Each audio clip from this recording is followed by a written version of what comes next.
Cecilia mentioned, I'm also with the Bureau of International Narcotics and Law Enforcement back in Washington, D.C. at the State Department. Our name is a bit of a misnomer because it makes it sound like we only deal with drugs and thugs.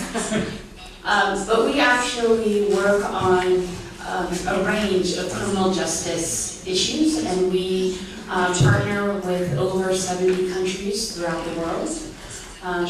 Our program here in Montenegro is, I think, pretty comprehensive, and we're really excited to be engaged with young people, kind of the future leaders in the criminal justice system. I thank you all for taking time out of your day to come here, and I hope that you will ask a lot of questions, as well as provide any examples or information that you have.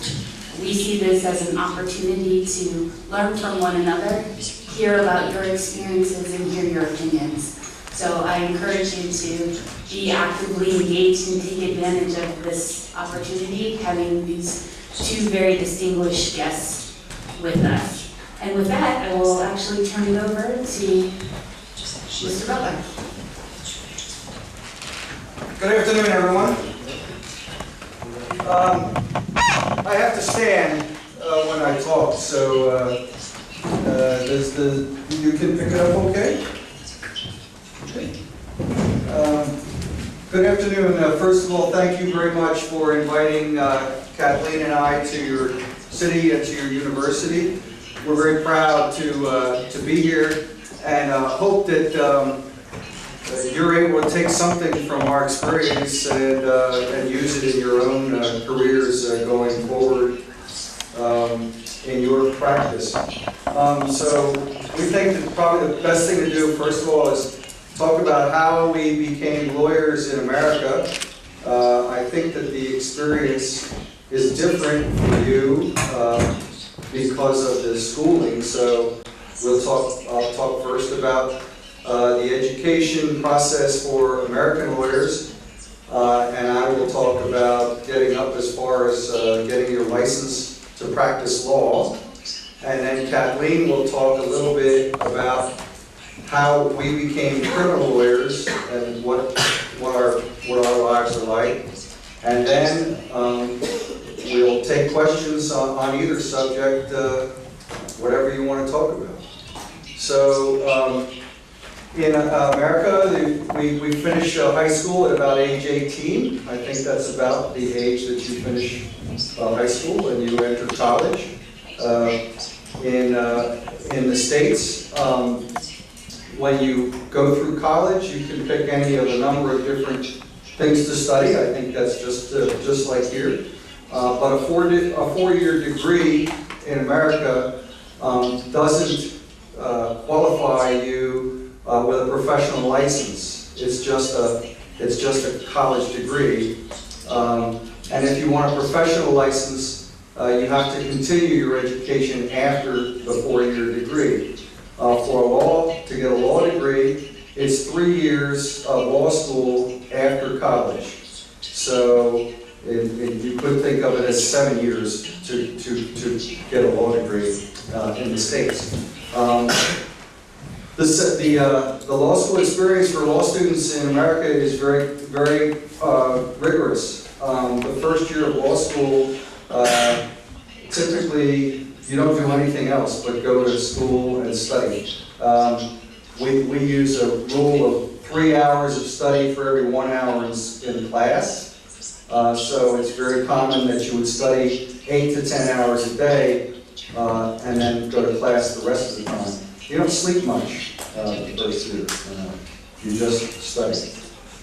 In the second year, the studying is a little bit less intense. A lot of people have part-time jobs when in their second year. And in the third year, almost everybody has a part-time job, and they continue their studies through the years. My situation was pretty common. I didn't go straight from college to law school. Typically, you would graduate college at age 21. But for me, I didn't graduate college till I was 25, and that's pretty common. The average age for a starting law student is 25 years old. So it's very common for law students to take a break between college and law school, to go out and find themselves and figure out what they want to do with their life before they go to law school. So as a result, people who start law school are highly motivated. It's a very competitive task to get in. You have to take a law school aptitude test to get into law school.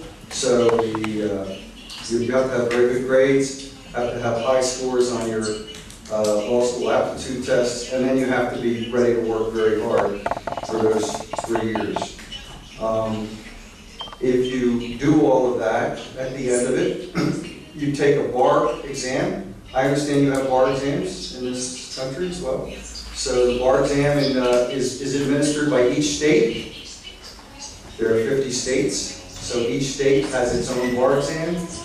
If you want to practice law in a particular state, you have to be examined in that state, and you have to pass that state's bar exam. One bar exam does not mean you can practice anywhere in the country. Only in the state that you pass the exam in. So you decide which state you're going to practice in, and you take that exam. I don't know about your bar exam. Our bar exam takes 3 days. There's a full day of multiple choice, a full day of essay answers, and then a half day of ethics, solely dealing with ethics. So it's a lot of work, but if you're committed to the practice of law and you believe in practicing law, that that's really what your calling is to do, then you do it. And you end up here in front of a group of folks in Montenegro. So I'll give it to Kathy to talk about criminal law.